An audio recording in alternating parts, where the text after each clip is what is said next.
Prepare yourself for List Off, the gaming podcast where your hosts, Brian and Ryan, rank the things they love. 3, 2, 1, List Off! We're back, and never count us out, dang it, because today we are doing the top 10 underrated games. How you doing, Brian? I'm doing great, Ryan. Thank you so much for asking. Yeah. We are the underdogs. I guess I was more of an underdog, but like, hey, if games are underrated, they're the underdog too. Yeah, right. I agree. All right, cool. So you get where you see where I was. Yes. Going. No, right. I'm here with you. You're the best. We have arrived. Cool. So how you doing, Brian? You play any games this week? I am doing great. I did play a couple games. Splitgate, I just keep jumping in every once in a while. Cool. And usually it's a very late night. Like, let me do 2 or 3 games and call it a night. But my wife and I started playing Terraria. So we're both just on computers. And I had played that a long time ago. It's basically 2D Minecraft. Right, that's the easiest distillation of how to explain it. And I liked it before. I didn't really understand some of the concepts. But now, we've played it enough and I'm enjoying it. We each have our own strengths. I like kind of mining and fighting, and she likes being creative and creating our house and kind of so like organizing the stuff. One house, singular household. Exactly. In game as in life. That's right. Yeah. Very cool. And you can like build up your house and then more NPCs come and populate it. And do you have any? I'm familiar with it. Yeah. A little bit. Okay. Yeah. Cool. My wife actually used to play it. Oh, okay. So yeah. Very cool. Yeah. Yeah. It gives me the Minecraft vibes. Mm-hmm. I think I prefer the 3D kind of versions of this, like Minecraft or I don't know, Subnautica, even just with crafting and base building. Mm-hmm. But this is still scratching a lot of those similar itches. So it continues to be fun. But other than that, I jumped into Frostpunk a little bit. Cool. Yeah. So I was on the fence about this, and I had heard like it was potentially an underrated game there, Brian. Right. Yeah. Right. So I got this on Epic Game Store a long time ago. It was free. Mm-hmm. And I just picked it up because I always try to pick up games that are on these services. If I'm halfway interested, I'll pick it up. So it was there in my library, which was awesome. And this game is very depressing. No. just to give you a little background on it. I don't know. Sounds how much like my type of game. Right. So basically the world is done. The ice age has cometh. Right. And everything is just freezing cold, and you are like the last bastion of people who are trying to make it work. And you come across like one of the last working generators, mm-hmm. and it's a top-down city builder. So that's cool. Yeah, it's pretty cool in that respect. You are maintaining this generator, which mm-hmm. involves getting resources like coal to keep it running, getting food to make sure everyone is eating and healthy. But it's depressing because you are fighting against the cold, you are fighting against hunger, you're fighting against sickness and people getting like terminally ill. Right. And you have to decide, like, what are we going to do? Am I going to make a medical tent, or am I going to make a kitchen to feed people? Yeah. And one of the biggest things in the game is the ability to enact laws. And the laws are like, do you want like this really horrendous thing, or do you want this other really horrendous thing? Yeah. So but just from the way you're explaining it, I get the feeling that like you have to choose the medical tent or the food, and no matter what you choose, people are dying. Yeah. You kind of have to like decide what you want to do. The main like premise of the game is balancing the discontent and hope of your commune, let's say. Yeah. But some of the laws that you enact are like, all right, guys, we're working 24 hours a day now. And like, some of you may die, but I'm willing to take that risk. Or, you know what? We have a lot of kids in this camp. They're not really doing anything. Let's give them jobs. Let's make them work. It's child labor, but like we have to. Like, there's no other way around this. And they're going to get sick, but put them in the kitchen. They can at least ladle out some soup. They could do something. Yeah, they can contribute. But you can choose, like, basically people come to you with problems. They're like, hey, I haven't seen my family. And like the rest of my family is like dying. So can we please have a place to live? We're just sleeping on the streets right now. So you have to like make those choices. You have to make promises. And if you keep the promises, that your hope goes up. If you fail, then like people get upset and your discontent goes up. So you could be the type of person who they come up to you and say, oh, this is my life. Can I please just have a house? And you go, you could get out in the cold. Exactly. You just leave right now. Yeah. Like I for a second there, I thought when you were saying send the kids to the kitchen, I thought you were going to say cook them. But... Oh, no. Tell everybody. Listen to me, Hatcher. You got to tell them Silent Breed is people. We got to stop them somehow. So that is something you can do. Well, I mean, I know that there are things like that coming, but like one of the other things that you could do is like, well, we can't really make this food go too far, but if we add a little bit of sawdust from our wood, it'll put some volume in there. So there's wow. It's always bad. Like it's bad choice A or bad choice B. Right. So we'll see if I keep going with it. I felt in the mood, just like late at night, crank the AC down, get the environment going. There's a cool soundscape that you could get on YouTube. I use it for Dead of Winter, which is a board game. Okay. But it's all I guess it does have zombies in the background, so that probably wouldn't be fitting with Frostpunk. But, right. But it is cool, like winter soundscape with the wind. Yeah, that sounds cool, especially ice for a board crunching game. under feet and stuff. Yeah, there's a lot of cool winter sounds that are atmospheric. That would be cool. I remember a buddy of mine. We used to play Magic cards, right. The actual card game, and we would just put on like Skyrim soundscape atmospheres, and that was set the cool, mood. Yeah. So my wife and I would play this game called Letters from Whitechapel, and it is based on the Jack the Ripper. Okay. And one of you would play the police officers trying to catch him, and one of you would play as Jack. So very like cat and mouse game, and we would do it by candlelight with a soundscape that was like for the game. So it was like horse hooves on cobblestone. Oh my gosh! And, distant screams and like all those very London-y sounds, right? Like, as you'd imagine it in your head. So it was cool. Yeah, no, it's cool to do that sort of thing, man. Yeah, get you into the game. Yeah, it's a good idea. Yeah, good crank date night. that AC down. But yeah, that's about it. Those are the 3 games that I've been playing. Oh, cool. How about you? Anything this week? Yeah, I've been playing a lot of Xbox Game Pass games, as you could probably imagine. I think this may have been the first week in recent memory, probably since I've owned the PS5, but the first week I haven't played anything on the PS5. Yeah. Oh, Lord. Yeah. I mean, it'll probably continue until a big exclusive comes out, honestly. Sure. There's enough there on Game Pass to keep me busy. Yeah. But yeah, I played some more Sea of Thieves. I have a lot to say about this game. If you have a minute, Brian. Yeah, definitely. So you made it through the pirate stuff, right? Like pretty far into it. So there's 5 chapters. I made it through 2. Okay, chapters. I made it through 2. I made it through 2 as well. So maybe we could go co-op. But I have to say, there's a lot I do not like about this game. Totally. And it seems like playing the open world free form normal game, the vanilla version of Sea of Thieves, I don't notice those things as much, but this Pirates DLC really seems aimed towards the things the game is not good at, like platforming. Right. And there's a lot of like environmental puzzles, but really very little hints or telegraphing. Like there's a point where, and this is not a spoiler, this is in the first chapter, but you go to a big, huge area, like wide open area. And there are, wrecks, pirate ships and, whatever. It's like basically a fort you're into, and you hear someone talking to you. Right.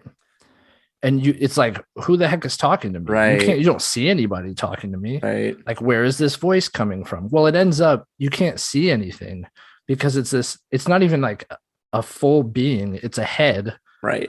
In like, it's way above your head, and there's no like indicator. All they need is an on-screen indicator. That's really all they need, sure, like, to point you towards your goal. And that or would even help. like a cut scene, just like zooming in on that would have Focus, helped. yes. Like as you enter the area, like, oh, have the camera show you the thing that you're supposed to be going towards. Yeah. Same like exact thing happened to me. It really surprises me. It really does. Now, that being said, there are some parts of this that are just incredible. There's a part where you are diving. I'm sure you're familiar with this. Yeah, this is the most recent one I did. Oh man, that was the last one I did too. Yeah. How cool. You're just diving like all the way down. Yeah, but there's like little, parts where you could come up for air and get Sure. air, receive, so you're not really, no risk of death. Right. But the music that is playing too. Yeah. What a soundtrack on this game. It's incredible. It's incredible. Well, I'm in love with the Pirates of the Caribbean, like Hans Zimmer's stuff. Same. And to have this Robin Beanland, I think. Robin Beanland and Chloe Kwok. Yes. Yeah. Which I know Robin did the music for Nuts and Bolts, Banjo-Kazooie, and I loved those mixes. Those were really good. Yeah. So This is like top-notch stuff. Yeah. For sure. Yeah. But all that being said, I am still kind of enjoying the game. Another gripe is like, it was getting late. I had work the next day, so I stopped the second quest mid-quest. Never do that in this game. That is a heads up for anybody who ever wants to get into this, because it took me an hour to get back to where I was. So it gives you instances where it's like, okay, like you've made progress now, like this is the save point, but you still have to, like the moment you turn the game on again, you have to get back on your ship. You have to get to the point, get to the tall tale. Like it's another like 20 minutes of setup, but just to get back to where you were. And that's what it was. It was that second one. So I had to get to the point where you dive under the water and then do the dive under the water. And that's like a half hour game time. And then I can't argue that. Rough. Yeah, it's bad. Yeah, it's pretty bad. All that it does not respect your time. I think it doesn't. Yeah, for sure. Beautiful looking water in this game, though. Yeah, but I do want to play more of it. I will probably see this Pirates adventure through. So a couple more chapters. So, and I might play the vanilla game a little more too. Sure. So I think that they do everything they do the way they do it, because it's meant to be a co-op experience. They have to have all of these like gates to make sure, okay, everyone's here.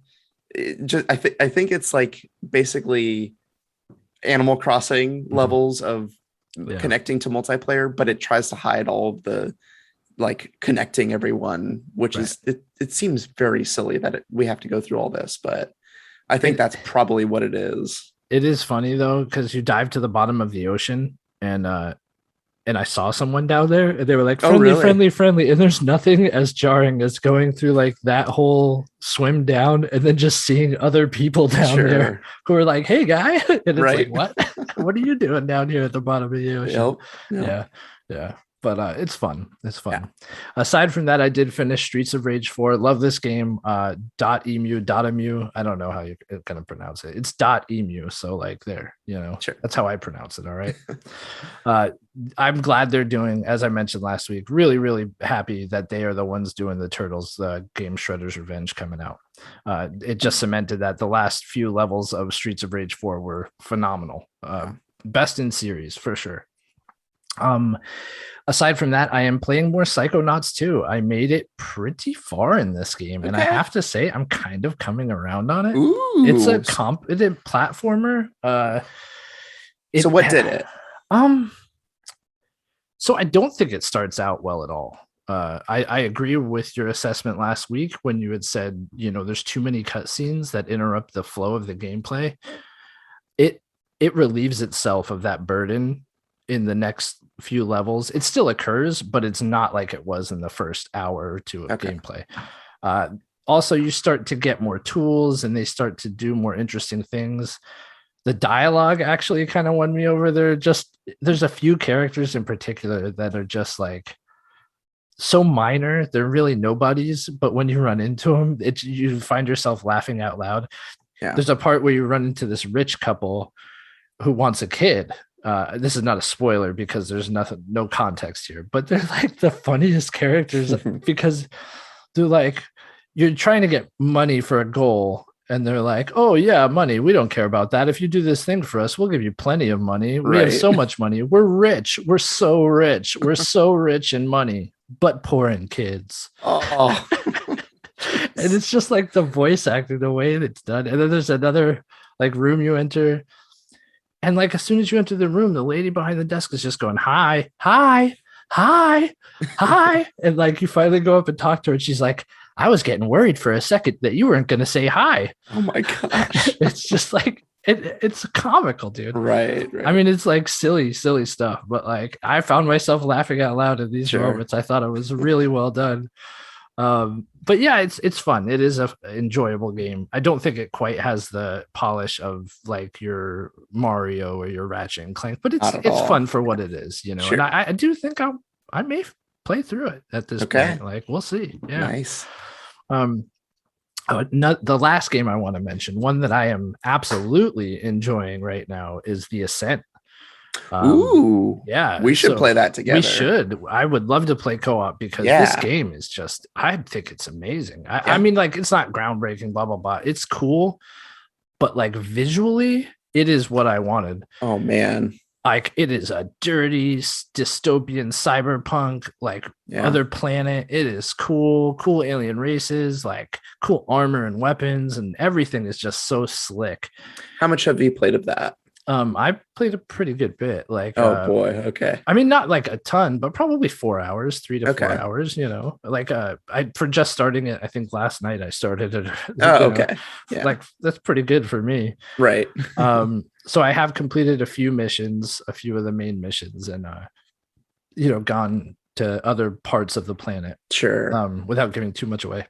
The controls at first were a little odd, getting used to it. Yeah. You definitely have to.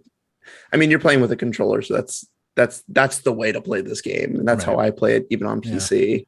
Yeah, twin stick. So. Oh yeah, and I feel like I'm a tough guy. I feel like I'm just taking people out, no problem, and I'm like, bring those waves on, sucker. Yeah, but it's cool. It's really neat. They fixed a lot of problems. So the PC version, so Game Pass version was not like, it didn't have RTX. It didn't have a lot of the things that the Steam version did, but they've now added that kind of stuff in and tweaked some things to make sure it runs a lot more stably. So that's good. Yeah. So I had heard about this game and was I had interest in it, but honestly, after watching it sounds so funny to say this, but after watching the PS5 showcase, which we will talk about later in a later episode. In our news episode. I can't believe we have to wait that long. But like they had some really pumping music in that showcase, and I was like, man, I want to play something with like just some dirty electronic bass lines in it. And I was like, yeah, this game looks like it's got it. And it does. I actually really, really like the soundtrack in the Ascent too, but for totally different reasons. But it gets you pumped, man. Okay. Yeah. Out of the co-op games that I've played recently, I feel like the Ascent would be one that I think I would like a lot. Yeah. Because I was dying a decent amount, and I feel like it would be mitigated if I had someone there to help. Oh, really? Either take the fire off. I got you, buddy. Yeah. I don't die. Nice. Well, I haven't. So I was dying a lot because I didn't realize I could upgrade me as like my character. Oh, like your skills. Yeah. Right. So I like opened that the first time and then had so many points to spend. So that helped a lot. And they tell you very little in this game, right? As far as like what you can do. You really have to dig into the menu system. And do you know you can hack turrets? I knew you could hack certain things, but not turrets. No. Yeah, they don't tell you that. That'd be useful information, wouldn't it? Yeah. Well, I found it out. So there you go. Yeah. Anyway, I'm enjoying it. I will definitely jump in co-op at some point with you. That sounds cool. For sure. But with all that out of the way, Brian, let's get into our list. It's the top 10 underrated games. Nice.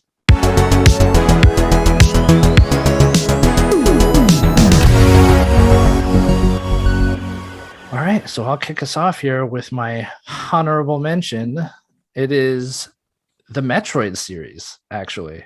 So people are probably like, what? Everybody loves Metroid. Yeah, everybody says they love Metroid online, and everybody acts like they love Metroid. And I feel like now people do, because there's enough Metroid out there that you've played a Metroid game, but these do not sell well at all. They don't sell anywhere near other Nintendo franchises.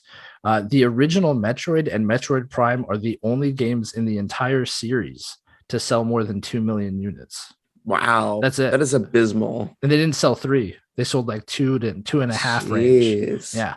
Super Metroid, like you're talking about what people regard as one of the best games of all time. Super Metroid didn't even hit 1.5 million copies. Wow. Right. And it wasn't on like the system it's on was a popular system. Yeah. Like, yeah. That was a crazy. later title.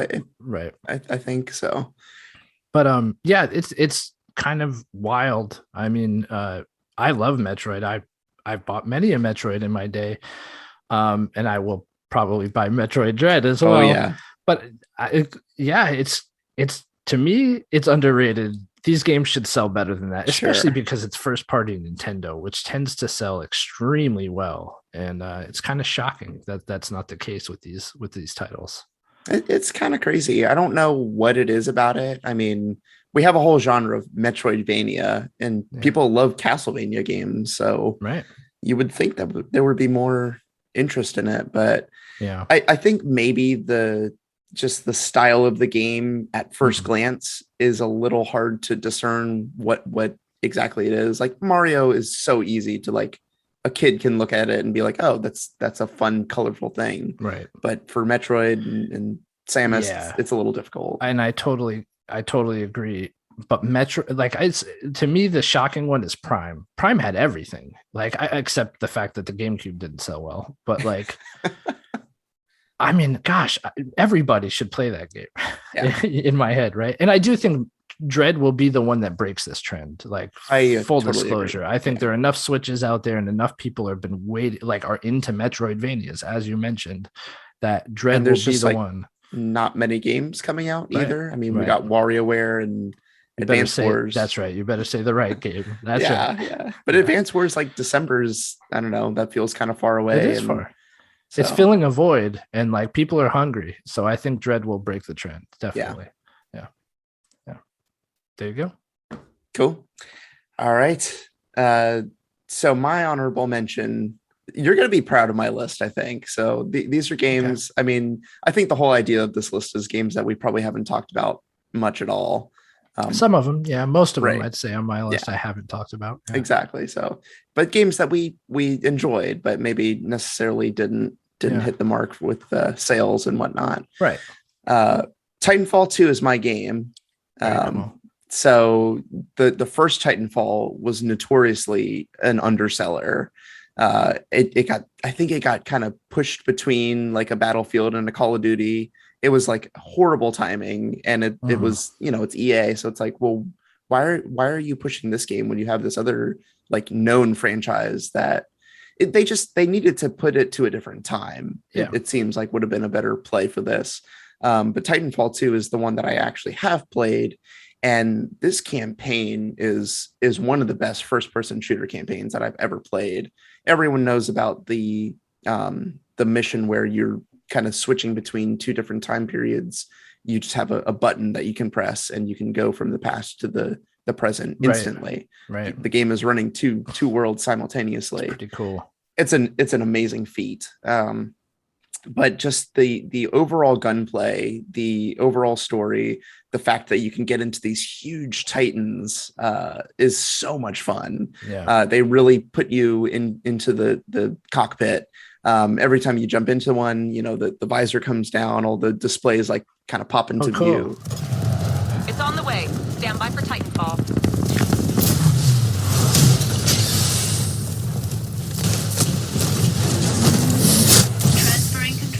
It feels like you're getting into an actual mech. And then it kind of, fades away very, very seamlessly. The multiplayer was a lot of fun. It had some problems because how do you balance like the time when you're on foot and the time when you're in a mech? So it kind of got a little weird there. Right. And now it's like completely hacked and you can't play this game online anymore. It's just horrendous. But the campaign is just so good. And more people have to play it. You haven't played it. have not. You have access to it now. I do. There's no excuse. You should absolutely, when you want to get into a first-person campaign, this is the one. There's an excuse. Just saying. Sure. Like, you want to talk about time, maybe? Yeah, and like Game Pass is definitely, I could see just like, I feel like at first, my first few days with Game Pass, I spent more time looking at games and downloading them than playing any. It's so like really bad. Do you feel like you're in the analysis paralysis, like you have too many choices and you're not going to be able to like sit down and focus on one? Definitely at first. Now I feel like I'm chipping away at it. Like I'm like, all right, hold on. That was like actually Streets of Rage 4 was the one for me where I'm like, hold on, like I'm most of the way through. Let me just sit down, finish this one, and then I'll move on to the next. That's good. You know, and like for now, that is Psychonauts 2 and the Ascent. So it's really the next two, but like that's where I'm at right now. Okay. Yeah, so you are kind of taking your time with each one then. Yeah. That's good. Yeah, I think I have to. It's a lot. It is. Yeah. Yeah, especially if you missed major releases. Like Titanfall 2. That's it. Like too many people did apparently. Exactly. Yeah, according to Brian, not Ryan. I haven't played it. Right. All right, so good pick, man. No, that's a good one for sure. I do have to get around to playing it at some point. Probably when like, you know, everything looks incredible and those graphics will look bad eventually. You know, we'll get there. You know, it's only a matter of time and we're gonna get there. That's it. So Brian, you said you think I will like your list, right? Yes. Well, I think you're gonna like my list, Brian. Ooh. Because number 10 is just for you, actually. Oh. My number 10 game is curated purely for my co-host here, because my number 10 game is Gex Enter the Gecko. That is bad. That's not a bad joke. That is not a bad joke. Oh man, that's great. Oh, man. It was worth it just for this. But no, this is genuinely a game I had a good time with on the Nintendo 64. Yeah. It's not the cleanest 3D platformers. You know, things like Mario do it better. And yes, like the camera gets a little wonky in it, but like, don't mistake this game for Croc, my friend. This game is actually good. I loved nowadays the references would seem dated, but there were a lot of references to media at the time. There were like X-Files references, and he was going in and out of TVs, and all these different movies were referenced in it. And it was really cool. The humor was good. The enemies were varied and fun. I was shocked to hear you when I read your comment, honestly, because I was like, hold on now. Bubsy, I get, like, you know, Super Swiss 304 comment. So for those who aren't aware, we made a post about what franchise should never have been, right, last week. Yeah. And commenter said Bubsy. Super Swiss 304 said Bubsy. And I was like, yeah, no, Bubsy sucks, man. But then Brian comes on and comments as our podcast and brings Gex into this and says, oh, that reminds me of those really crappy games, Gex. And I like Gex. So I thought I was speaking for both of us and didn't need to okay that one, but no, that was a cardinal sin. No, well, it's not a cardinal sin. Like, I get it, but like, it is an underrated game. It is a good title. And I don't think it deserves that kind of hate. So, I mean, I've played through and beat that game and knocked my head against. Okay, so I want to say something about my list. I think that a lot of the titles on my list came from the fact that just like headbutted my microphone. Whoops. Go ahead. Came from the fact that I didn't have I had to play what was available. So sometimes I played crap like Gex. Whoa. And like, okay, well, this is my blockbuster rental. You're doing it again. And I have to play this. So I'm right here, Brian. Do not call it crap anymore. It is obviously underrated. Oh, man. It's on my list. It is okay. It is underrated. Yeah. Like, because if people think this game's crap, they're wrong. There are much, much worse games. Like, absolutely. This is worth your time. I would say if you're a kid or a person who lived through this era of media, it's worth your time. You'll get the references. Okay, so what if you've never played the game? Should you play it? If you lived through those times. If you lived through the times. Okay, right, that's exactly, the caveat. Exactly. Gotcha. Like, okay. I think if you were like somebody who was born that year, you'd probably be like, that's not for you, right? But yeah, if you're like of our generation, and I'm not being ageist here, it's just I don't think you'll get enjoyment out of the game unless you have the familiarity with the references. I would rather jump off the Titanic than play this game again. Oh my God. Go on to your number 10 before I get angry. Angrier. Really? It did have a Matrix part in it, which might be fun to play now that there's a new Matrix movie. We'll talk about that in our wrap up, our monthly news episode. Man. Perfect. I have it on there already. Oh, okay. Very good. Yeah. All right. Well, my number 10 after Gex is Lost Planet. Have you ever played this game? I did actually. I played it on the 360. Yeah. It was a good 360 game. It was. So this was by Capcom, and it seems like they were trying to make this a new franchise, kind of like they wanted another like tentpole Resident Evil style thing. Yeah. But it's a ice kind of planet, and there are big monsters. But the cool thing about this game was the grapple mechanic. Yeah, that grappling hook, man. It was so good. I love just grappling everywhere. They made 3 of these games: Lost Planet 1, 2, 3. Oh, wow! I did not know there was a third. Yeah, I only played the first one, but I really enjoyed it. It was pretty good gunplay. It was a third person game, but yeah, you could just shoot, grapple, roll. Like it had all of those really fun mechanics of traversal. And that was enough fun for me, but it did not sell well. It did not take off the way that Capcom intended. They made enough games, but I think it kind of suffered in the quality. Like I was eager for the second game and third, but I just heard like, it's not as good as the first. And then it just continued to degrade. So I may be mistaken, but I stayed away from the second as well. And I was in the same situation, but it got terrible reviews. Exactly. And I, couldn't justify buying it just because I enjoyed the first. Like the reviews were that bad. Like, hey, if you enjoyed the first game, stay away from this one kind of thing. Exactly. Yeah. Yeah. I remember getting stuck on like the first portion of that game. Yeah. I think so too. Yeah. It was like very difficult to tell how to harm the boss. There was like a big creature that came and it was like, what do I do here? There wasn't really any signposting. Exactly. CC of Thieves for reference. Right. But no, it was a good game, definitely. And if people aren't aware of it, it is one that people should be aware of. Yeah. Yeah. Good pick, man. Thank you. So my number 9 is a game I've talked about on the podcast many times. It's Resident Evil 3, dude. Okay. Yeah, like, come on, people.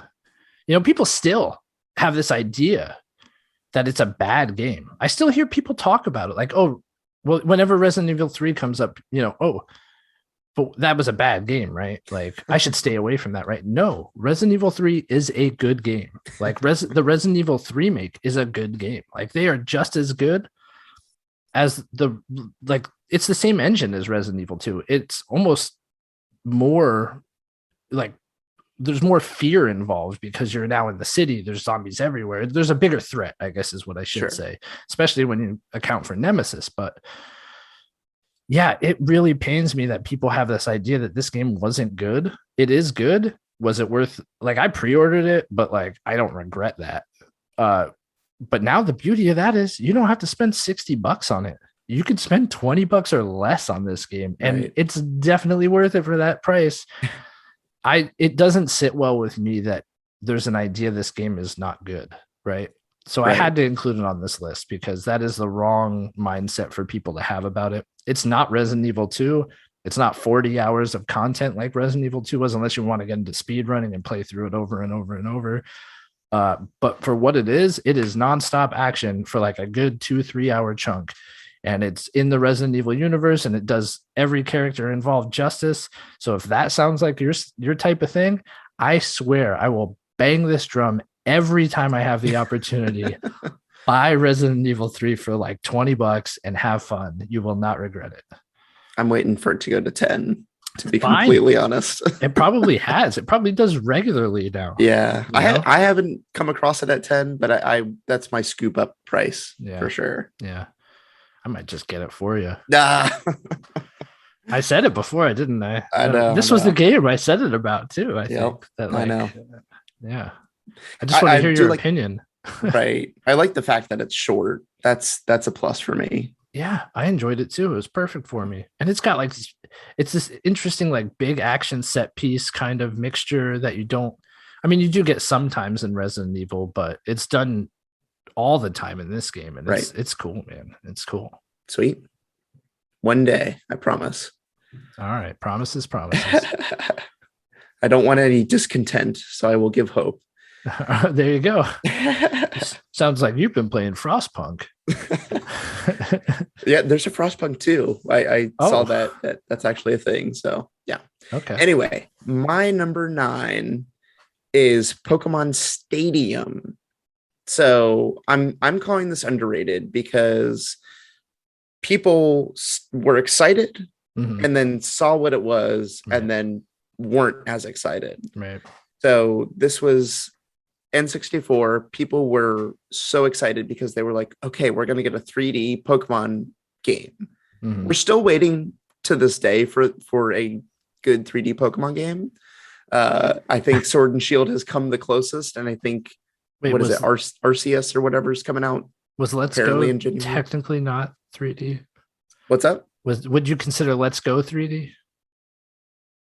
I mean, it plays just like the 2D game. So you're saying Let's Go wasn't a good game?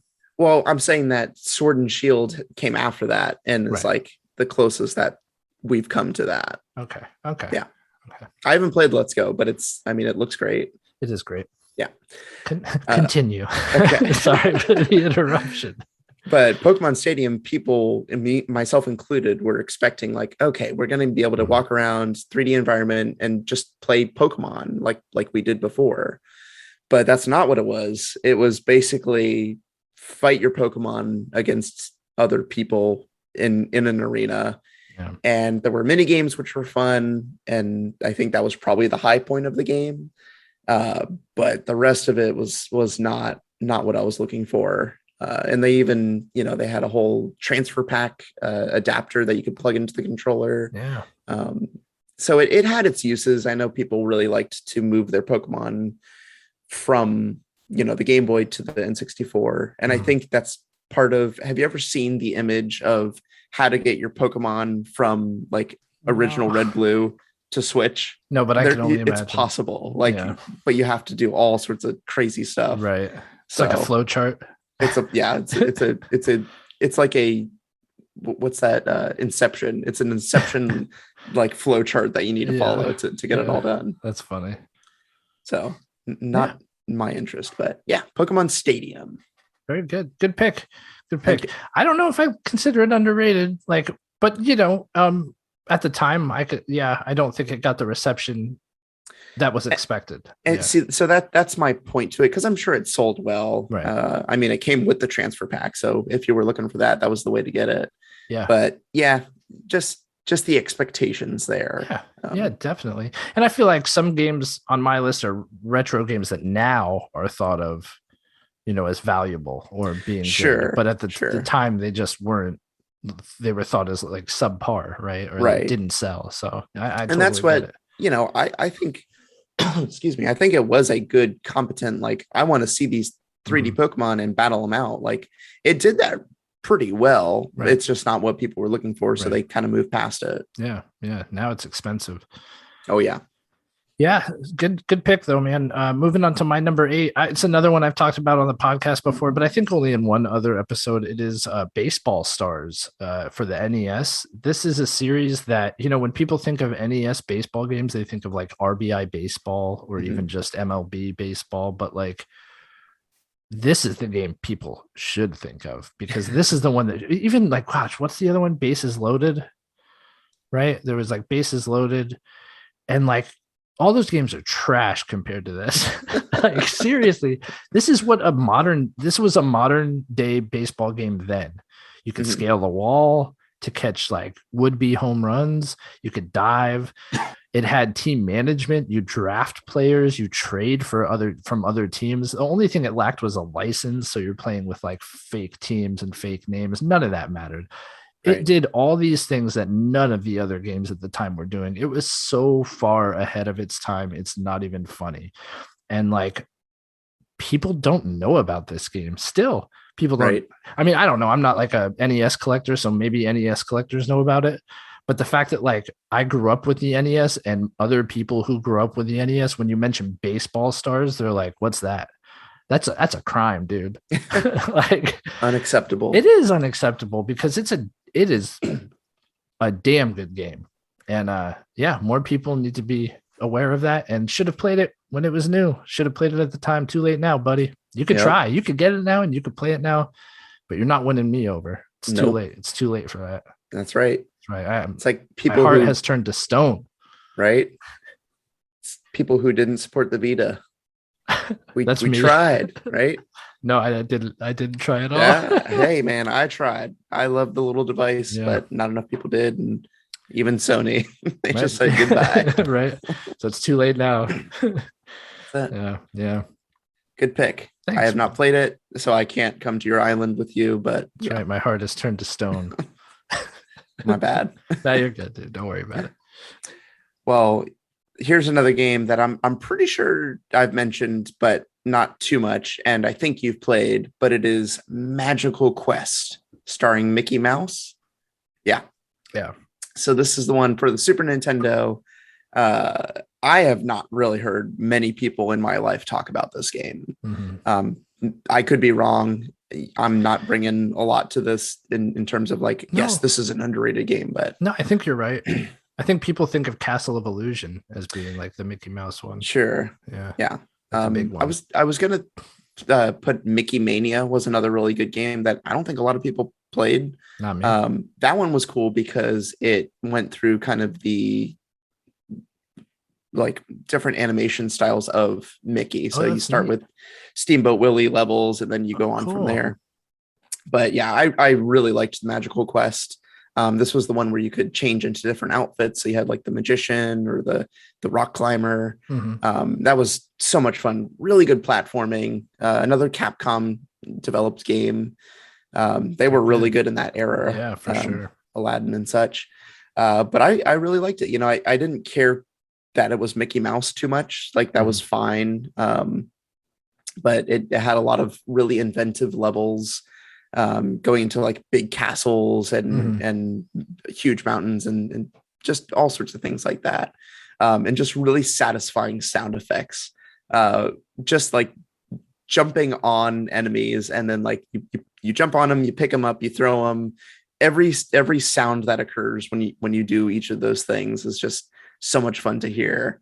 Didn't make my sound effects that's all right. podcast, but yeah. Yeah, no, that's a good pick, man. It's almost Mario-esque with like the switching of outfits and different abilities and stuff like that. You know, definitely probably got a little inspiration from those games, but does a good job with the material. Yeah, I would imagine. Yeah, they probably looked to Mario for a lot of it. Yeah, but yeah, good Magical Quest starring Mickey Mouse. That's a good one. So I have a game for you, Brian. I'm going to mention it. It's my number 7 game, and I'm going to name it and see if you know what it is. Let's start with know what it is. It's called Cold Fear. No, you don't know what this is. Never heard of it. So I guess you've never played it, right? I experience it, but I have never heard of it. All right. So it is an awesome survival horror game that takes place on a boat. You're in the Coast Guard, and it takes place on a boat. Do you know who else was in the Coast Guard at this time? I was. Wow. And I got to play. First of all, you know about me in survival horror games, right? So what is this on? How do you play this? 2. PlayStation 2. Yeah. Well, that's where I played it. I think it did go to Xbox, but I think it was a PlayStation exclusive for a time. Don't quote me on that. But yeah, so you're a member of the Coast Guard, which is just so cool. And I was in the Coast Guard at the time. If I didn't make that clear already. I mean, you didn't mention it, but that's okay. Cool. Well, I was. So there you go. It's very cool. Very well done survival horror. It doesn't do. I mean, for the time, it was. Well, let me give you this little bit of information. For the time, it would have been pretty groundbreaking, except it was completely overlooked and nobody bought this game. Do you know why, Brian? Do you know a game a survival horror game that may have come out in 2005, a few months before this one. Maybe a little Resident Evil 4. It is Resident Evil 4, Okay. and it totally overshadowed anything this game had going for it. Sure. It played like Resident Evil 4, actually, surprisingly. Really? Yeah. And these people were working on the game around the same time.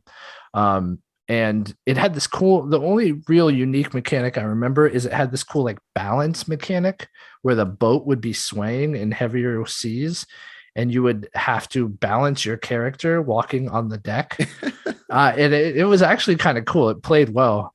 The controls are a little wonky, but yeah, very Resident Evil 4-esque and very like good with the jump scares and the enemy design, and just the general atmosphere of it was extremely creepy. Being out in the water, there is a feeling of like real fear, not just because you're, surrounded by and it's like not really zombies. You can't really, yeah, what is the threat? They're like fish monsters. Oh. Well, there are fish monsters. But you're run of the mill, I guess you could say zombies. Like they're coming out of the ocean. No, there was a fish monster, but I remember most of them were people, and so I guess they were zombies, but like maniacs, kind of thing. Okay. I don't know. It's been a long time, but no, I just remember it being very like good atmosphere, and that there was that additional fear of being out in the water. There's that extra fear of isolation and the feeling that like, hey, if you go overboard, that's it, you're done, know? And playing it while I was on the water was very, very creepy. Did that add to it? Yeah, absolutely. Like, especially if I had like a mid watch and I'd have to like walk the decks of the ship, That is kind of spooky night. now that you're telling me. Yeah. Because like, you just feel like, man, if anything happened right now, like I'm done. Yeah. And then you just start seeing all the things you're seeing in the game, right? In the shadows, right? Because Ryan's playing tricks with them. They were like, but yeah, there were like humanoid monsters, but there were very Resident Evil-esque monsters too. Okay. I don't really remember what the whole cause of it was. I remember you get a call, like a distress call from a boat, and you go to that boat, and then chaos ensues, kind of thing, right? But yeah, very good game. Criminally overlooked, and definitely if you emulate or have a PlayStation 2, it's worth checking out. I don't even know what it goes for nowadays. Maybe it is known as a hidden gem, but if it's not known as one, it will be in time. Do you know if there's any sequels or anything? No, this was it. I believe this is it. Yeah, I believe this is the one game. Yeah. Wow. Yeah. I'll have to see if there's a sequel, but I don't think there ever was. Yeah. Interesting. Yeah. Huh. Cool. I like it. Yeah, I'm putting myself on a boat in like freezing cold temperatures and thinking about like being at night. Just that'd be terrifying. Yeah, it was pretty terrifying. All right. Well, my number 7 is the Wario Land franchise. Oh yeah. So I think this kind of got overshadowed just by Mario in general. I don't think a lot of people knew like Wario Land for the Game Boy, or if they did, like it, I think it was probably pretty successful, but it's in the shadow of Mario for sure. Absolutely. Yeah, absolutely. So it played very differently than Mario. It was a lot closer. It's kind of weird to talk about a Game Boy game having any discernible difference like as a platformer, but in Mario Land you're very far away and Mario's like a dot on the screen, but in the Wario Land games he's very big and he has that size actually plays into the game. You're doing these shoulder charges. It's more like exploration based, I would say, where you're kind of like taking your time through the level and seeing where things are. And then there was like a whole treasure mechanic where you're trying to collect different treasures throughout the whole level. Then you cash those in at the end. And that's how most of the games were. I played everyone that came out. I think I stopped before, I want to say Wario Land 4 on the GBA. I didn't go that far. Well, that's pretty, so it got you. Yeah, definitely. Yeah. That's cool. So yeah, those were really competent platformers that were very different from the Mario games of the time that definitely got more of the buzz. Yeah, definitely. No, I would agree. It's worthy of this list. There was another one too on GameCube that was really good. Wario World? Was it Wario World? Yeah. Yeah. I never played that one. It was good. I remember having fun with it, and I did debate putting it on this list. Was it Wario? Yeah, I guess Wario World. I'm pretty Woods? sure I'm pretty sure it's Wario World because I always think Wario 64, but that's just the Twitter account. Yeah. That's right. That's a good Twitter account if you want to be up on all tech deals.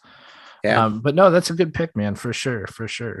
So moving on to my number 6. It is one I have talked about on the podcast before, but another one that like had to be involved in this list. It's Power Stone. Yeah, man, I was thinking about putting it on there. We've professed our love for Power Stone and how it should have spawned into a franchise, a Smash-esque franchise. Definitely different from Smash Brothers, but like so much potential there. And I could see someone making this game nowadays and it being really successful. Yeah, Power Stone 2 was great too. It really did build upon the first one, and like, never had good sales to my knowledge, and just never caught on. And that was it. Once the Dreamcast ended, I think all hopes of this ever becoming anything ended as well. Right. And like, I'm cool with Soul Calibur, you know, I do like the Soul Calibur games, but if I could have had a fighting series survive the Dreamcast, it would have been this one and not Soul Calibur. Sure. We have a lot of fighting series that play like Soul Calibur plays, right? And this just was unique, and it deserved better. It deserved more, and we'll probably never get it. What do you think happened? I mean, do you think it comes down to the style of game? Do you think it was because Smash Brothers overshadowed it? It was on the Dreamcast. Okay. Yeah. I mean, I think that's probably the biggest thing. And then even at the time, like if you had a Dreamcast and you wanted a fighting game, you weren't getting Power Stone. Right. You know? Yeah.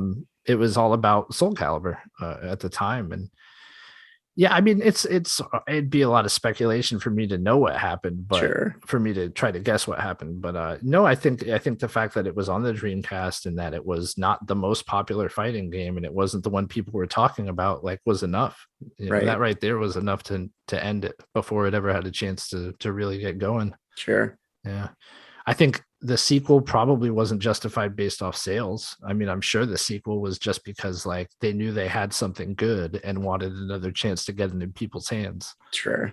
But here we are.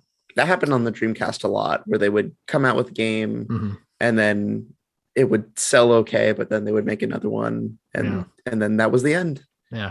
Gosh, man, what a shame about the Dreamcast. I know. We need to do some sort of episode on the Dreamcast just to celebrate it. Yeah, I mean, the arcade ports were like perfect on that system, right? And I don't know, it's just I think it suffered because the Saturn. Oh yeah, people had a lot of distrust, probably. Yeah. Every September 9th, I know. Pour a little bit out. I take a moment of silence. It was recent too, man. Yeah, that's it. Yeah, poured a little bit out for the homie. That's it. Yeah. You know what killed the Dreamcast was the fact that it could play CDRs, so you could just put games on bootlegs. Yeah. So awful. Anyway, my number 6. Oh wait, can I? I don't want to interrupt you real quick. No, There was no Cold Fear sequel, but this is going way back to Cold Fear. If you want to play it, it is $2 for the PC version. Oh, like a Steam, like I can buy this on Steam. It's on the Ubisoft store. Oh wow. Yeah, man. So I wonder if it's part of Ubisoft Plus. Oh my gosh. If it is, Brian, what are you doing? It's on sale right now. From $9.99 to $2. Jeez. Do it. I know what I'm doing tonight. Cold Fear. All right. Well, my number 6, I guarantee you've never played this game. Okay. So I know you always like that. It is on the Super Nintendo. It is the Jetsons Invasion of the Planet Pirates. Bro, I've played this game so many. No, I'm kidding. I've never played it. Okay, good. Never played it. Is this a real game? This is a real game. The Jetsons Invasion of the Planet Pirates. Envision. You You played George Jetson. Yeah. I don't know if you're familiar. I'm familiar. I'm Okay. old. I love the Jetsons. Really? I like the Flintstones more, Right. but okay. I still like the Jetsons. I see you're a man of taste. That's right. I mean, hey man, that's John Good. As far as I'm concerned, there you go. There you go. As Rick far as I'm Moranis concerned, and John Goodman. one of John Goodman's best movies. If you were to ask me what's John Goodman's best movie, Wait a minute. Have we talked about John? Are we talking about John Goodman again? we are. We've Have talked about him. I think we have, right? Oh man, 10 Cloverfield Lane. yeah. Have you seen it? Oh yeah, I love that movie. Okay, good. All right. I don't know if we've talked about John Maybe Goodman. it's somebody else. I feel like I just talked about John Goodman fairly recently with somebody. I mean, anytime you want to talk about John Goodman, just let me know. He is a good man. He is. Yeah, yeah. So good actor. He's actually a really good actor. I agree. Okay. I think he's a very good actor. Cool. See, you are a man of taste. I do it. Yeah. So what were we talking about? So we're talking about the Jetsons. I don't know if we've ever gotten a live action Jetsons, but we probably shouldn't. But this is a great game because you get a vacuum a la Luigi's Mansion. Perfect. So right there, you get a vacuum and you can suction yourself to walls. So one of the main mechanics of the game is you don't wall kick, but you like vacuum suck to the walls, and then you can jump to the other side and do the same thing, and you just go left and right. You're just like clearing mountains with this thing. But yeah, that's the whole thing, is just have a vacuum. That's how you like suck in different like objects and then shoot them at enemies. There's all sorts of places you go. I mean, it's the Jetsons. You're in space already. You can fly around and destroy these planet pirates. But I put so much time into this game, and this is absolutely one of the games that I like rented from Blockbuster. I never owned it, but I rented it over and over until I beat it, and it was worth the time that I put into it. And I guarantee it's underrated. And I'm sure of it. I've never even heard of it. I literally thought you were like pulling a fast one and making up a game. Yeah, it's a good pick, man. Thank you. I guess it was going to be either this or Tom and Jerry for the Super Nintendo. Okay. Have you played that game? I haven't played it. I know it's real though.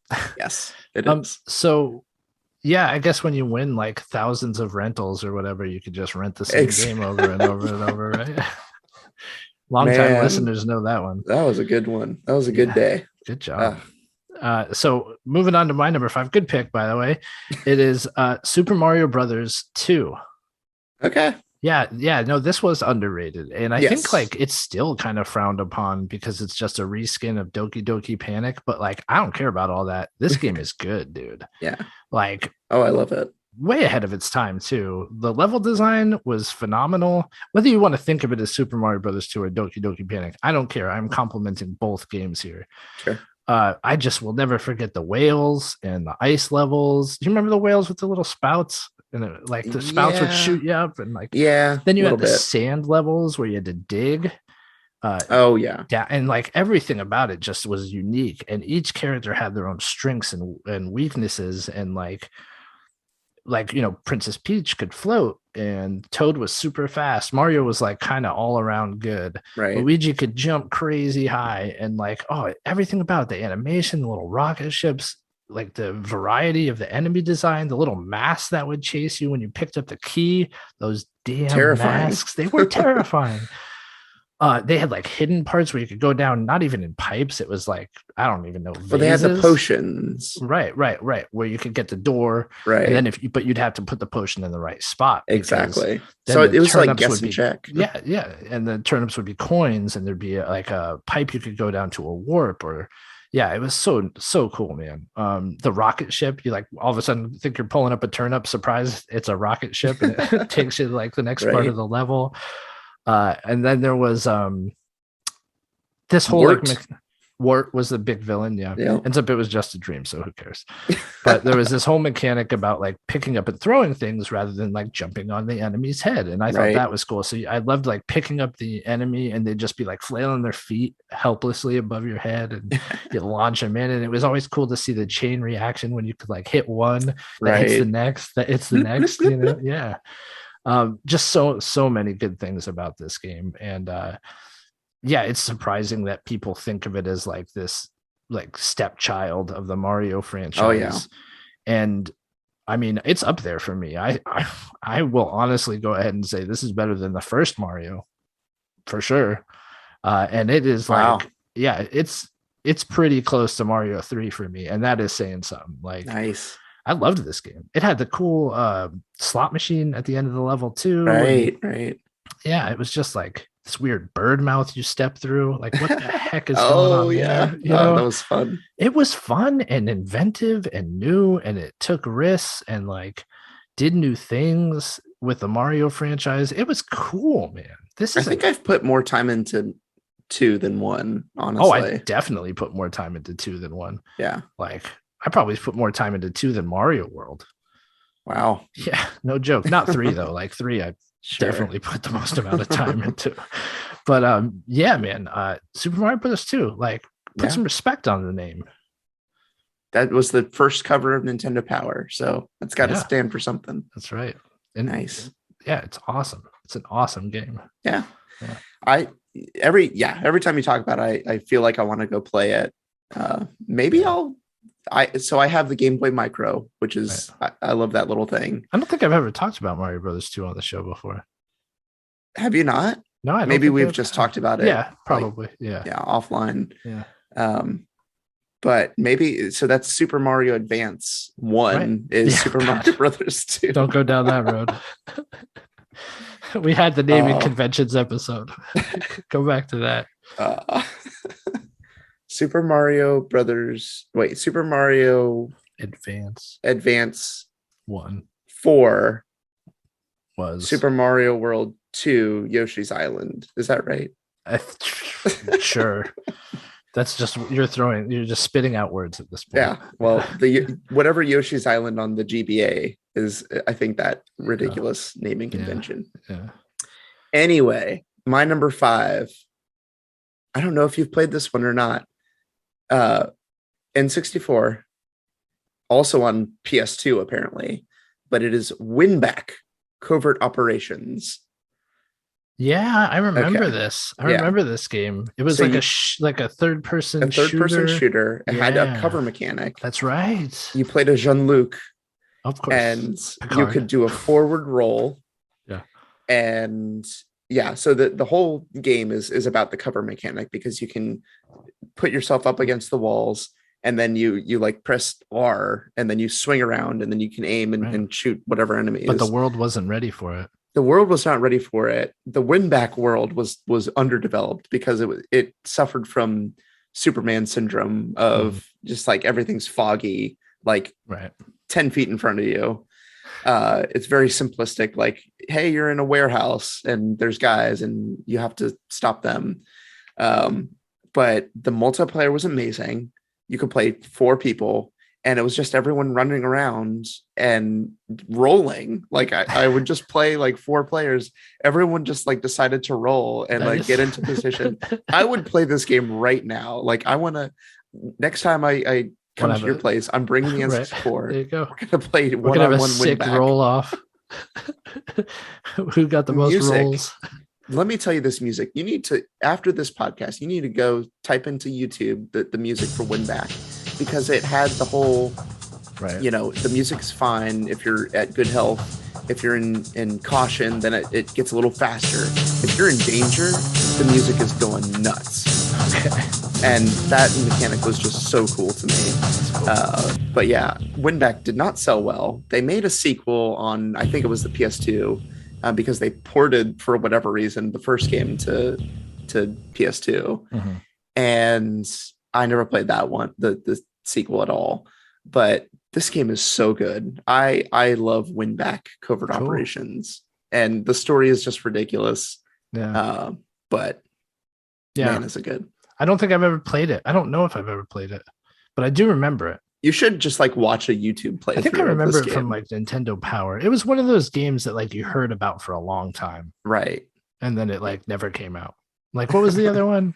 Well, I think they did have problems like Hybrid developing, and then Heaven? it just like came out. Yeah.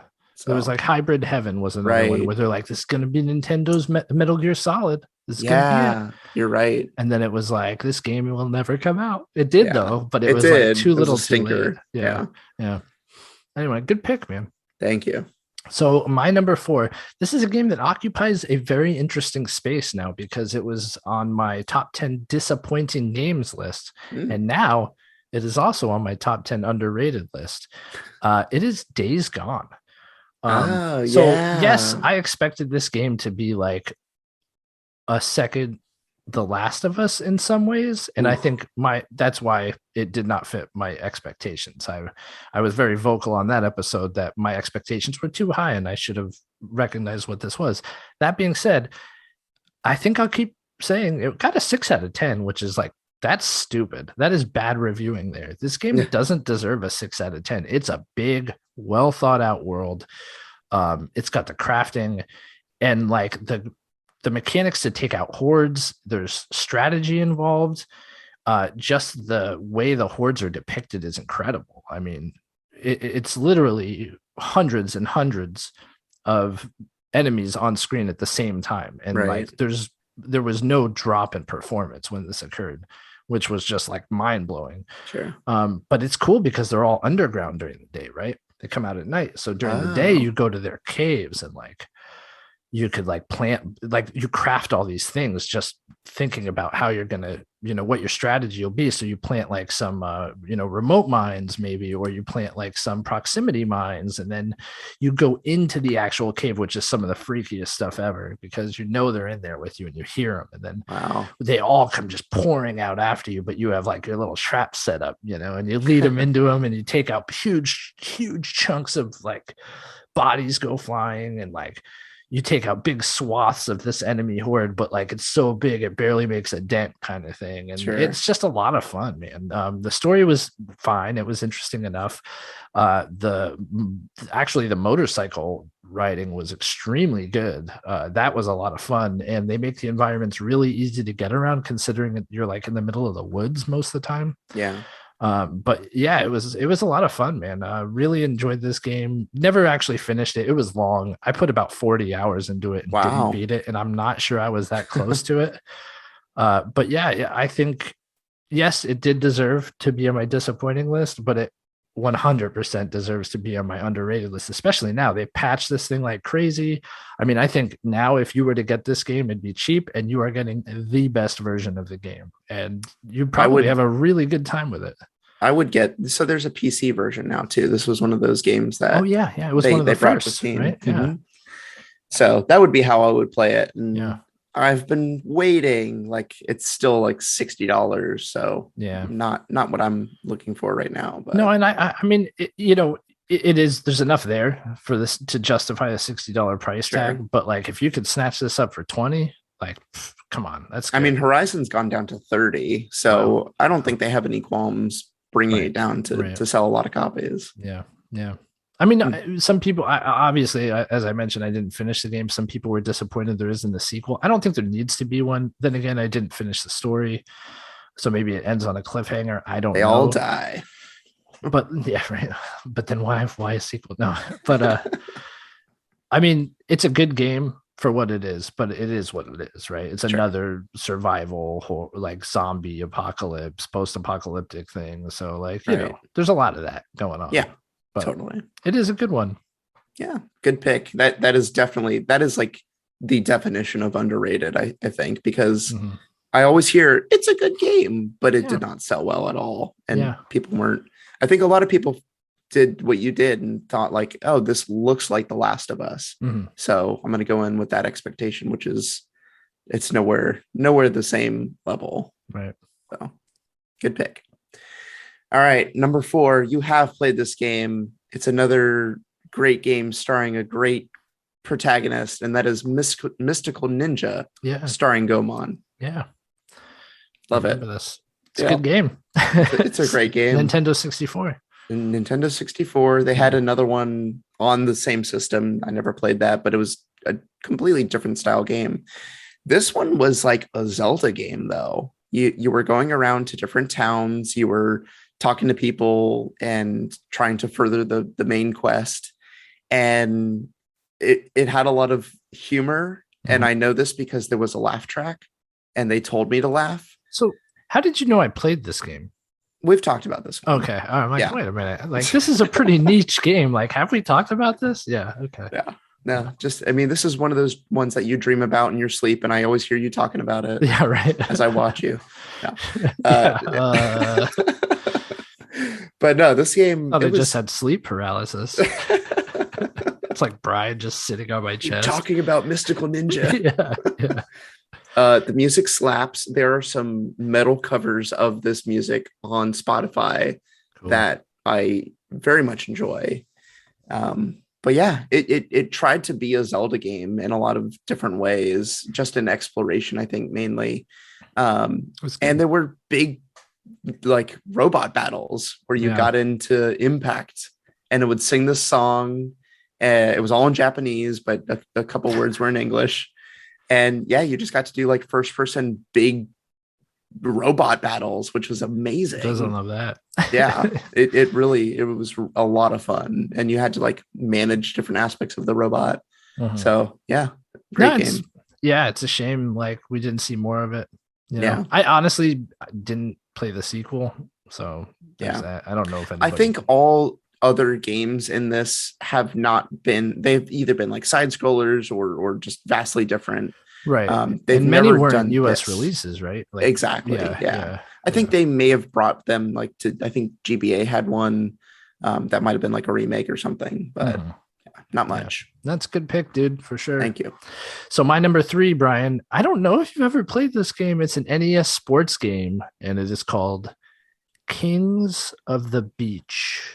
Nope. What? Oh my gosh. It's volleyball? It is volleyball. Okay. It's a 2-player volleyball game and you could play co-op and it was awesome, dude. Nice. Good soundtrack. The controls were excellent. The animations were so cool. And there was like strategy to it. You could aim, like pick where you were aiming the ball. And bump set spike. Like it was everything you wanted from a beach volleyball game. Sure. Right. And I feel like it deserves to be on this list because the era it was made. A beach volleyball game wouldn't have much to offer now. But like there were other games. Well, Dead or Alive does pretty well.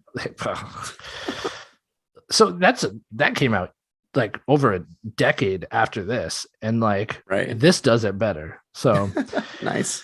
I'm just saying, like, even at the time, there were bad volleyball games. And this like is what it should be. It was perfect. The music was good. The animations were good. The controls were what they had to be. And I swear to you, this is no joke. No matter who came over, like whether it be a friend who was my age at the time, which like we're talking 8, 10 years old, or like a family member who was 20 years older than me. What game do you want to play? Kings of the Beach, because it was that good. No, I'm not making this up, dude. You're laughing, but I'm not making up. I swear my uncle would come visit and he would want to play Kings of the Beach. All right, let's do this. Let's play Kings of the Beach. No, I'm serious. Look, it was what were you doing at the time? It's the NES, and it was a great co-op experience. And like you had to communicate with the person next to you about where you were going, what side you were covering. Like it worked really well as a co-op game, extremely well. And they had this one cool animation where if you spiked it, sometimes the other team would do like what I believe is called a dig, where they get the ball before it hits the ground, right? But every once in a while you'd like do a super spike and it'd be like the sound effect, and it would hit him in the face and they'd like roll over backwards. Oh my gosh. It was like so good, dude. Jeez. I'm telling you though, like you could laugh it up all you want, fuzzball. But this game was a sick co-op experience on the NES. Like I'm not kidding. My friends would want to play it and my family members would want to play it. And that is a mark of a good game. Like I'm just imagining you getting like just like basically a LAN party, but then rotating, setting this game up to be able to have its own like online community to play with your family members, right? Because you just like hey, you guys remember Kings of the Beach? Let's do it. Everyone would want to play. Yeah, no, I'm not joking, man. It was Nice. good stuff, dude. Yeah, yeah. Very good. I have never played that, but it sounds like your win back. It's like one that you would like pop in now and get back to it. I'd probably be pretty good at it still. Nice. Yeah. All right. So for my number 3, it is Steam World Quest Hand of Gilgameck.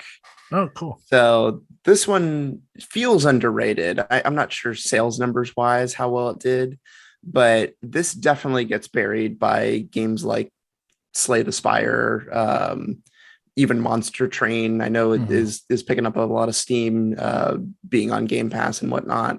But this game is another card battler, where you're using actual cards and deck builder. Deck builder. That's the term, not card battler. That's cool. I like that. I like that too. Yeah. But I think I've mentioned this many times on the podcast before.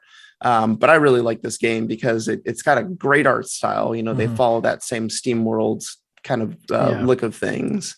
And I played through the whole thing and just was smiling the whole time. It's got an entire story. Cool. So I know Slay the Spire is more like just like, here's your map of what you're doing. Go through it. Yeah, exactly. Yeah. So, which is cool. I mean, it's a very distilled, like just the gameplay. Right. But this one you had to like actually walk through environments and you could get treasures and whatnot.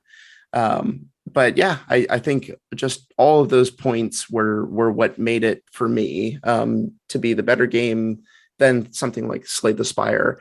I think probably mechanically Slay the Spire is probably the better one. But I know that you and I have both mentioned now that Slay the Spire is not a pretty game. Oh God, no. It is just like it feels like you want to play this gameplay, but like we have to put some sort of coat of paint on it. For sure. So not my style. I really want to try this. Where is it? On Steam? On so PC? I played it on Switch. I think it is on PC. Oh, I know it's available up on Switch though. Yeah, it's a great Switch game. I can't say that, I feel like it's one of those instances where if you played Slay the Spire first, you're not going to like this. And then if you played Gilgameck, you're not going to. I liked Slay the Spire, but I don't have any like attachment to it. It is like I would appreciate gameplay similar that like I love deck builders, so I played enough that I really don't have it. I've yet to play one on in like a video game aspect that has reached the heights of playing it in a board game aspect. I gotcha. So I'm willing to give it a shot for sure.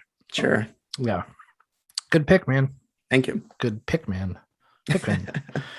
So my number 2, Brian. My number 2 is a game. I'm going to summarize something for you here. You ready? Yeah. The year is 2142. The planet is Titan. A confused young man wakes up with memory loss. You must escape your enemies and find your missing girlfriend. Do you know the game? I have no idea. Flashback, the quest for identity. Jeez. So do you remember a few weeks ago when you talked about Prince of Persia? And I was like, man, what are those games that look like that? They were really, really good. So this is the one I was thinking of. Flashback, the quest for identity. It has that similar animation style. It was 16-bit era game. Similar animation style to those games where it's that very smooth movement, with the jumping, and it looked like a human, like a pixelated human. It moved like a natural human movement. Sure. And that's exactly what these games pulled off. But this was really, really cool. Kind of like Prince of Persia mixed with like a sci-fi atmosphere. You're on this planet and you travel to different places on the planet, escaping guards and fighting them along the way, trying to like piece together what happened to you and why you're there. And it's really cool. Like everything, the environment's just like drip personality. It's like the Ascent. If like the Ascent came out in the 16-bit era, right? Like this is that kind of aesthetic. It was like everything was like cool. You wanted to know more about like where you were and like what this world was, and the gameplay was, even for those standards, it was a little bit clunky, but like it is funny. People think of Prince of Persia as like this seminal title, right? and this should be included on there. I mean, it is not what people refer to as one of the greats of the 16-bit era, but it is. It really is, especially from a story standpoint. Cool dialogue. Yeah, I don't know what else to say about this. Like, you go into like seedy little bars, and like they're all these like sci-fi Blade Runner-esque bars. You know, it was just cool. It was a cool game, especially for the time, and Right. and it was engaging from a graphical standpoint because it had that look that like you weren't getting from other games at the time. Right. So yeah, no, this is one that maybe people know about. I know they remade it recently. I did not buy the remake, but I should support this because I'd love to play through it again, to be honest with you. I think they just a few years back they remade it. Maybe it was the first game that got remade and not this one, because there is another game that's similar to it. I've never heard of this at all. Well, I mean, I'm not sure where you could get it nowadays. If the remake's not a real thing and I just made it up in my head. But yeah, Flashback to Quest for Identity. I don't know how well it would hold up now, but like for being a 16-bit game at that time, it should be better thought of than it is. I mean, the fact that you don't know about it is a problem. Yeah. Like, it goes to show you, like, this is an underrated game. Yeah. Right. Huh. Yeah. It's Interesting. a good one. It's a good one. Yeah. Yeah. That's I'd be interested. Yeah. Number two, man. Yeah. Yeah, Cool. you could probably watch a YouTube video and Right. you know, like, you could probably watch the whole game on YouTube. Oh yeah, I imagine. But it'd be worth it. It's cool to check out. Yeah. Then you can see why it's deserving. Yeah. Yeah. Man.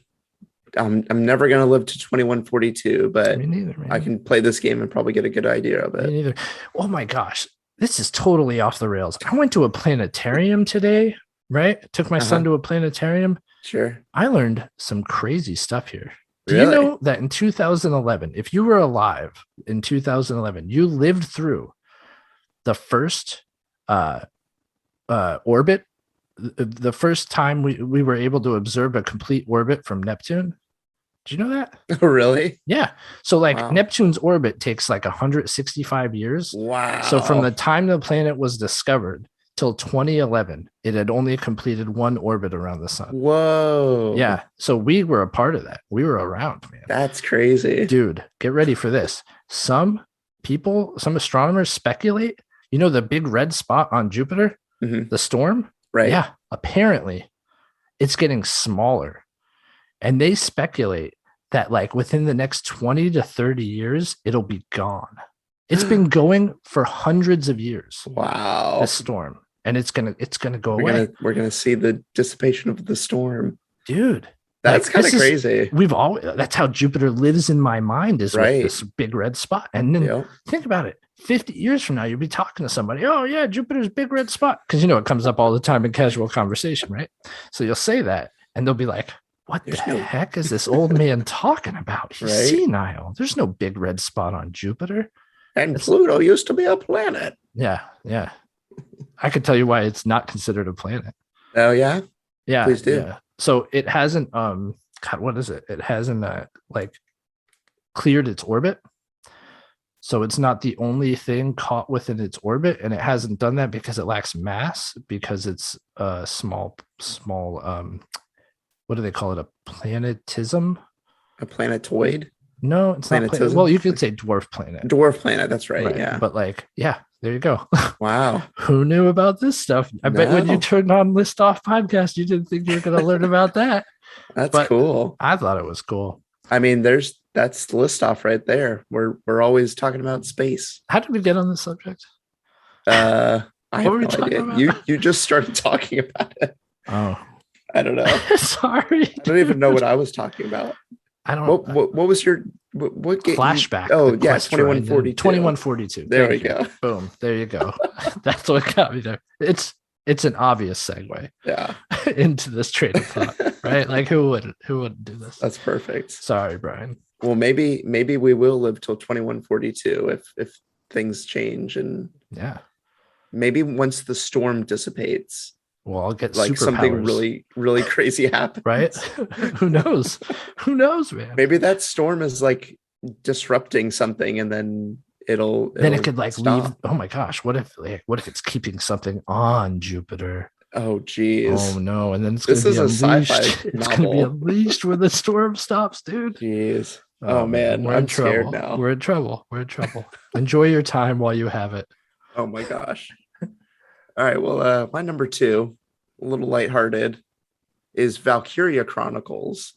I guess not really lighthearted because this is still like World War II, like You've told me about this. war. Yeah. Yeah. So yeah, for those who don't know, Valkyria Chronicles is how do you explain this game? It's you're on a battlefield and you're choosing your party members, and you have different classes, so like assault and sniper and these people with huge like lance rocket launchers and tanks, and you're having to do this top-down view of the battlefield and decide where your people are going to, like, which directions you're going to go. Right. And then you actually go into each character, and you have a certain amount of like action points or a meter that travels down, and you can run around the map for that length of time, and then you attack. So it's very much like strategy because it's turn-based, but you're still actually controlling, actually aiming and firing on different squads of enemies. But it's a lot of just like strategy of where you need to be on the map. And it's set in kind of like World War II era, Right. but it's based on that, but everything is its own name. It's like Europa, and like there's this other threat that has nothing That's to a do moon with of Jupiter. anything. Oh, really? Europa. Oh. God, Wow. please stop me, Brian. So many connections. Oh no. Well, if a giant like 20-story tank comes out of Jupiter, then we'll know where they got all their ideas from. Right. But yeah, this game, they've made, I think, 4 different ones now. So, There's got to have a following, right? Probably commercially like decent enough. I think Sega likes to, Sega's the one who made this game.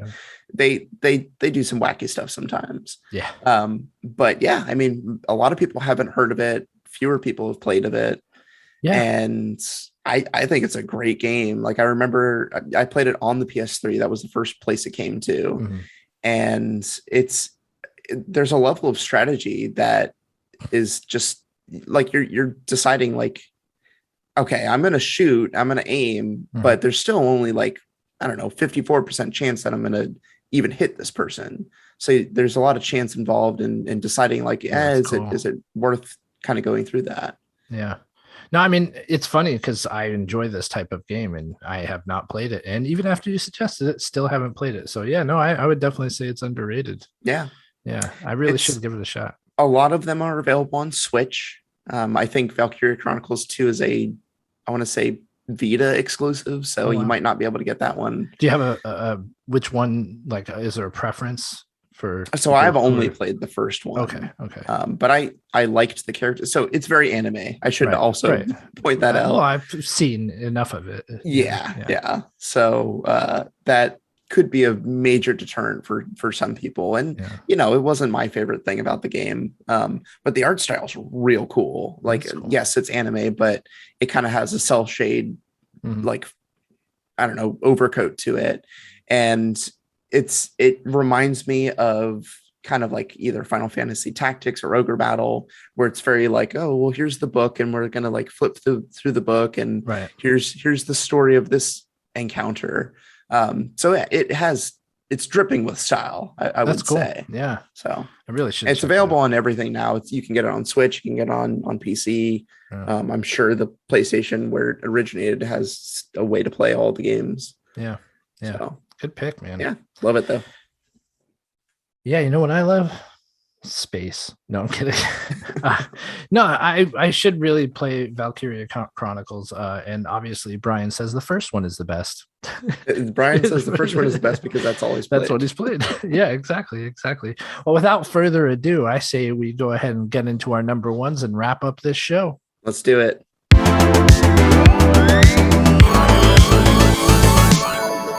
All right.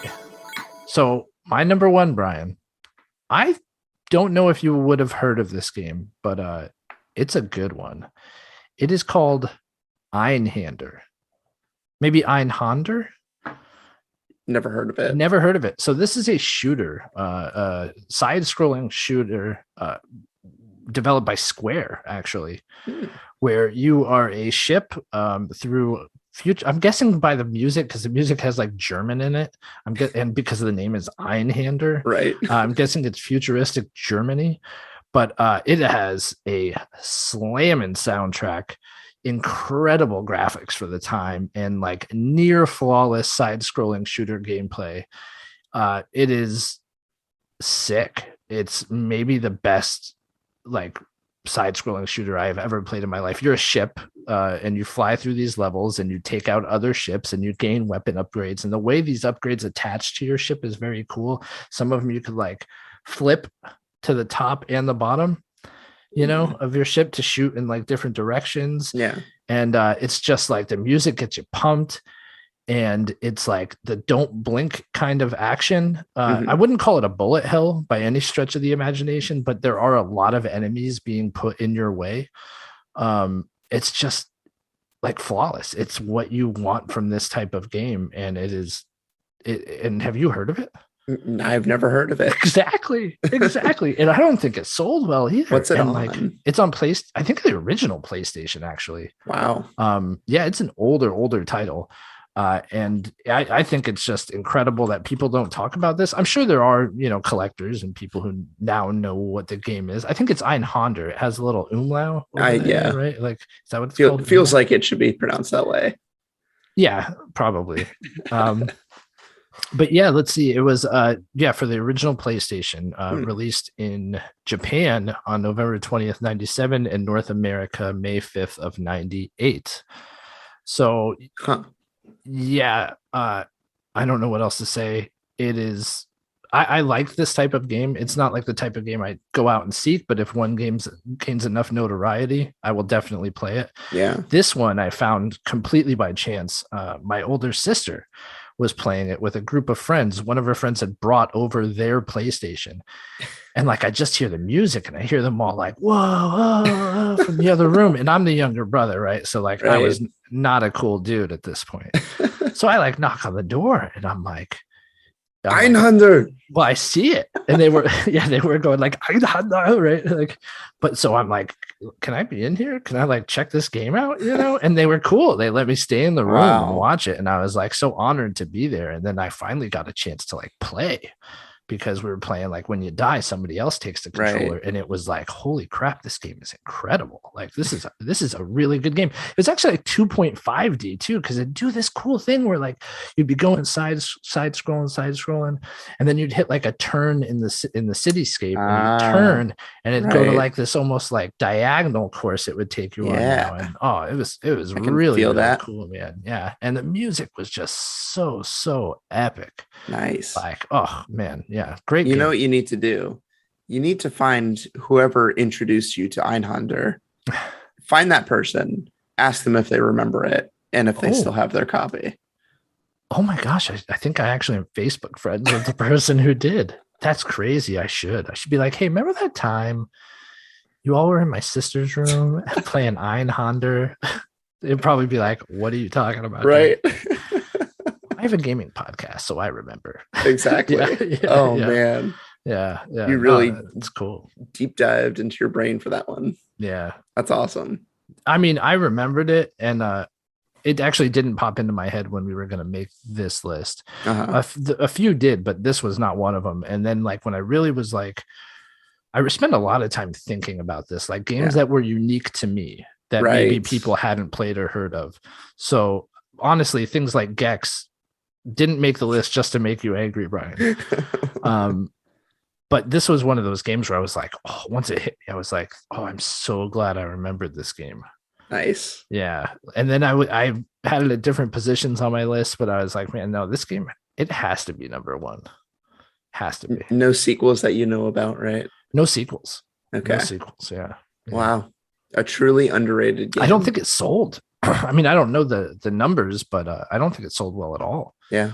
Yeah. I want to look it up for sure. Should be like a PlayStation like classic, right? Yeah. Nice. Yeah. Very good. Yeah, a true definition of underrated there.